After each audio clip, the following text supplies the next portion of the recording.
Good morning, everybody. Today is Thursday, March 19th, and this is episode number 2 in our series on the Wuhan coronavirus. There's a lot to cover, so let's jump right in. So I want to talk a little bit about CFRs, or the mortality rates, as they relate to where we've been and where we were in the epicenter, but then also comparing that data from China to a case that is not sourced by China data. So if we look at a joint report from the WHO in China on February 28th. As of February 20th, there were 2,114 cases against deaths against 55,924 confirmed cases, giving a CFR of 3.8%. So if we compare that, though, if we look a little deeper and we look into the city of Wuhan, we see that the CFR was 5.8% over the same time period, whereas in Greater China it was 0.7%. So the closer you got to the epicenter of the virus, or Wuhan, China, the higher the CFR. And you would expect that to be the case. And also, let's look at the timing. So early cases, the CFR was higher. It was about 17.3% in cases where there was symptom onset from January 1st to January 10th. And as time went on, for cases after February 1st, the CFR has been 0.7%. So the closer you get to Wuhan, early on, CFR is much higher. And then just looking at the early onset cases, the early January cases, the CFR was much higher. Now, this is data coming from China. So let's look at another case that is a little bit more objective, which is the Diamond Princess case. Here we kind of have this interesting isolated example, this petri dish, this floating petri dish of virus, where there are 3,700 individuals on the boat. There were 712 infections. About 14 of those infections have been deemed serious. There have been 7 deaths, 527 recoveries. That gives us an infection rate of about 19% and a CFR of 0.98. So just wanted to share an example of a case where we don't necessarily have, I don't know how many respirators and beds there were in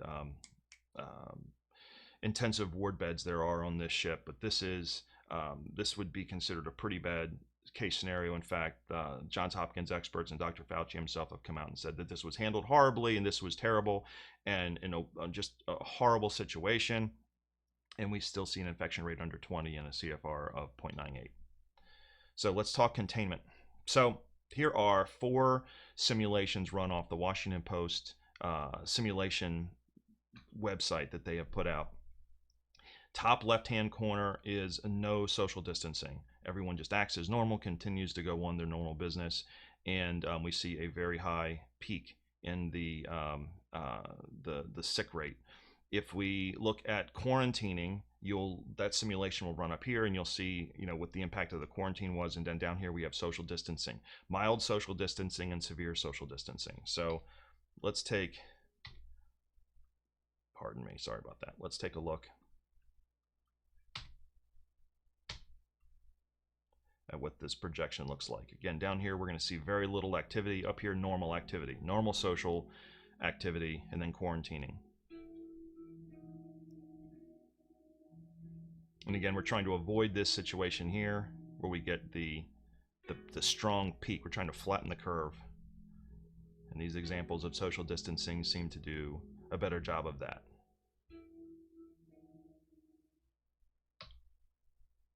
So please take this situation seriously. I would bet that most of you are. There are parts of our population that are not. But how we get through the next couple of weeks could have a lot to do with how we pull out of this over the next 3 months. This is a chart by Goldman Sachs, and the next couple are Goldman Sachs charts relating to recession probabilities and likely scenarios as it relates to Q1, Q2, and then recoveries in Q3 and Q4. So it's obvious that we're going to see negative data coming out economically in the United States. We're shutting down parts of the business for parts of our economy for a few weeks here, so that's just going to happen. Areas where there could be some pops, hospitals, outpatient care, maybe biotech, things that have to do with medical. There will be more money spent in those areas, obviously, but sports and entertainment, package tours, public transportation, casinos, gambling, hotel and food, restaurants, domestic services, things of that nature are going to take a serious hit. which is going to lead us to a scenario where Q2 is going to be a pretty ugly number, anywhere between -5, -10% for second quarter GDP. Q1 we'll have to see. Before the virus, the Atlanta Fed had a projection and an estimate of 3.1% positive for Q1 GDP. That's a pretty stout number. So whether we come in flat or 0.75 or 1 on GDP Q1 or -1, that really will be what determines likely whether we run into a technical recession or not. This is not expected to be a full year-long economic crisis or economic situation. It's really a virus that's creating the stress, and understandably so. But this is more likely to be a short-lived scenario economically. So we see in 2008, it took years to create the mess that ultimately sort of topped out in 2007, ripped through 2008, and bottomed in 2009. Took a very long time to work through that, and the contagion that created that took years beforehand for it to happen. It was a deep financial situation. This is not. And we're trying to prevent it from becoming anything worse than a 1 or 2 quarter situation. Again, the social distancing. That is one thing we can actively do over the next couple weeks to try and keep this in check. Equity markets tend to be fairly responsive to pandemic recoveries. This is either SARS, avian flu, swine flu, MERS, Ebola, measles, rubella, Zika. Pardon me, let me get you a little bit better view of this chart. So 6 months later, 12 months later, equity performance is positive in all but one sample. For whatever reason, I think it's a function of this not being, it's more evidence to go to these shocks, not necessarily being economic shocks, but they're fear shocks. Very real. This fear is not always a thing of our imagination. We need to do what's best to contain the spread of this virus, to contain and flatten the curve, so that this stays a short-term scenario. So these two metrics kind of have to work hand in hand. We need to take action to prevent the spread, but we also need, which in turn helps the economy. Yet if we take too much action to prevent the spread, then do we create more damage to the economy? It's a really interesting balance. It's not an easy situation that the government and that business owners and that Wall Street's working through, and investors are working through, and that we're working through. But that's sort of the yin and the yang of where we are right now. So let's really try to use this time and these opportunities that are going to be created as wisely as possible.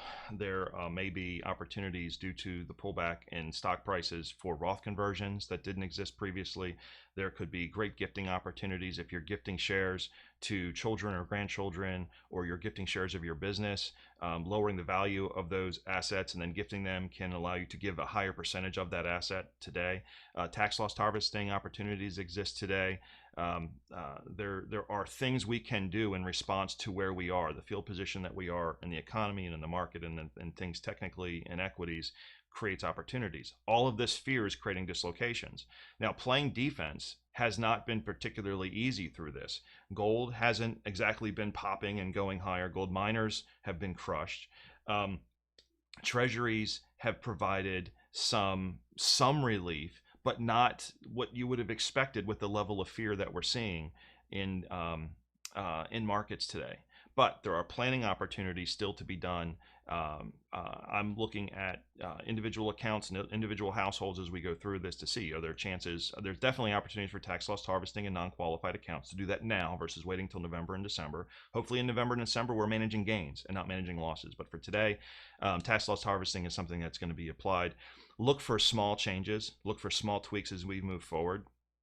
Things are happening so quickly. There's so much volatility on a day-to-day basis that today's 10% winner is tomorrow's 10% loser. Okay, so we have to be very careful how we move through this, but there is a path.